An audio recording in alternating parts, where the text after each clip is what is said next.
Dear President Trump, listen very carefully. Greenland has been part of the Danish kingdom for 800 years. It's an integrated part of our country. It is not for sale.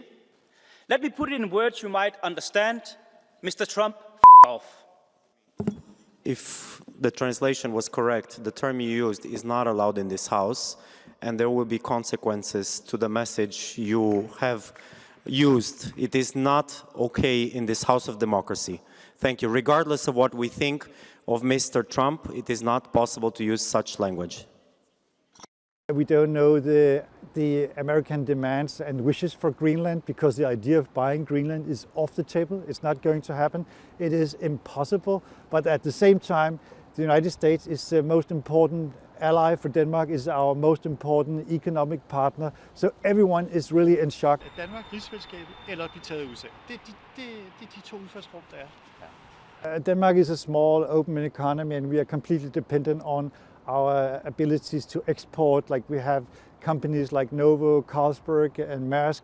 We trade all over the world, and especially the US market has become increasingly more important. 5 years ago it turned to be like the biggest export market for Danish companies. So if we are sanctioned in any way by the US government, this will have severe consequences for the Danish economy.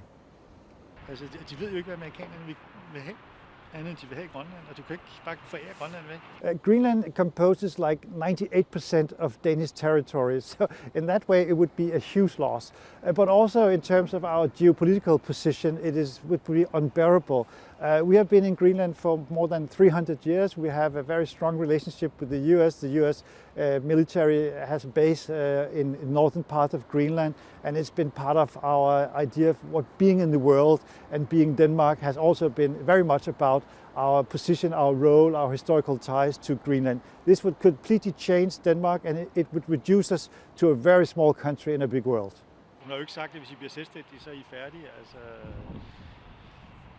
Nej, altså man kan sige, det giver jo... I think they've been doing the only thing that they could do, and that is to fly low and hope that something will change. In 2019, the idea of buying Greenland was completely outrageous. It was absurd. But things changed, the world changed. We have the ongoing war in Ukraine. We have this huge demand and pressure on NATO to deliver more. Our dependency on the US has become even more visible, even more important. So this time you really need to accommodate the American wishes.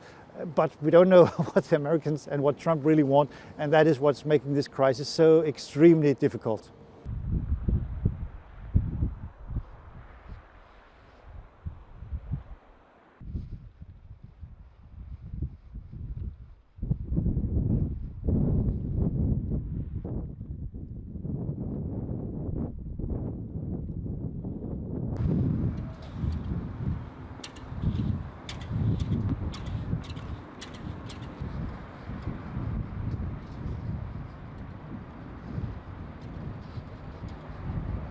Hvor var det, hun begyndte at ligesom...